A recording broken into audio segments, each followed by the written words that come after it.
وہ ڈاکٹر اقبال نے بہت خوبصورت بات کہی تھی کہ جو ہندوستان کے علماء ہیں، چونکہ ہندوستان میں سجدہ کرنے کی اجازت ہے تو سمجھتے ہیں دین آزاد ہے۔ میرے عزیزان، دین کے اندر سجدہ ایک حکم ہے۔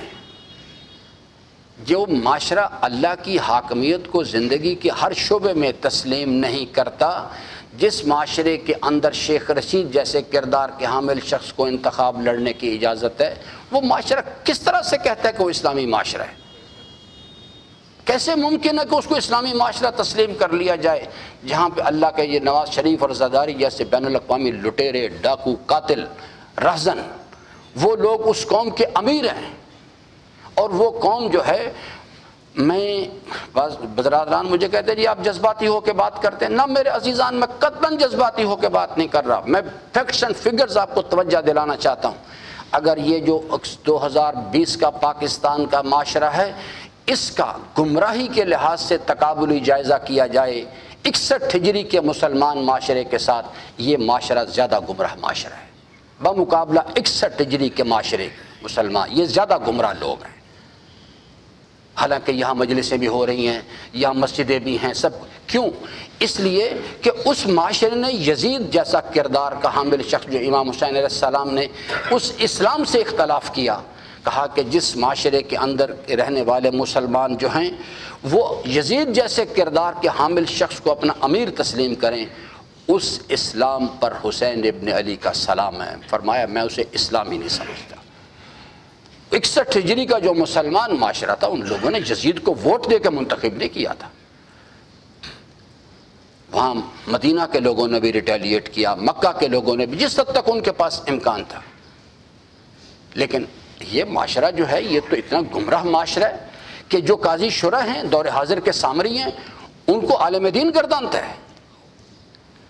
جو لوگ وارثان یزید ہیں، وارثان بنو امیہ ہیں، جو وارثان فرعون ہیں، ان کو ووٹ دے کے منتخب کر کے لے کے آتا ہے ولایت کے اوپر، اور کہتے ہیں آؤ آ کے حکومت کرو۔ میں نے بارہا آپ کی خدمت میں یہاں پر یہ چیز نقل کی کہ کئی لوگوں سے میری کنورسیشن ہوئی، یہ ہمارے لاہور کے برادران جو ہیں، وہ الٹیمیٹلی جب ان کے پاس کوئی دلیل نہیں ہوتی تو کہتے ہیں کہ ہاں بات آپ کی ٹھیک ہے، ہمیں بات سمجھ ہے کہ نواز شریف چور ہے، لیکن ووٹ ہمیں اسی کو دینا ہے۔ اس سے کہتے ہیں فکری یتیمی۔ تو اس لیے میرے عزیزان، اگر ہم چونکہ سیکولر اسلام کے دائی ہیں، سیکولر اسلام کے پیروکاران ہیں، سیکولر اسلام کی ایک خصوصیت میں عرض کر دوں تاکہ آپ، میں بار بار یہ اصطلاح استعمال کر رہا ہوں تو آپ کسی ابہام میں مبتلا نہ ہو جائیں کہ پتہ نہیں آپ میں کیا کہہ رہا ہوں۔ میرے عزیزان، سیکولر اسلام کے اندر ایک خصوصیت ہوتی ہے، اس میں نماز بھی ہوتی ہے، اس میں روزہ بھی ہوتا ہے، ہاتھ میں تسبیح بھی ہوتی ہے، زیارات بھی ہوتی ہیں، عمرہ بھی ہوتا ہے، حج بھی ہوتا ہے، سب کچھ ہوتا ہے، لیکن انسان سیلف سینٹرڈ ہوتا ہے۔ اس کو صرف اپنے ذاتی نفع و نقصان سے دلچسپی ہوتی ہے، میری مجلس ہو جائے۔ وہ دین جس کو بچانے کے لیے کربلا گئے تھے، وہ دین میرے گھر کے اندر، میرے شہر میں، میرے ملک میں برباد ہوتا ہے، اس کو کوئی دلچسپی نہیں ہوتی اس بات سے۔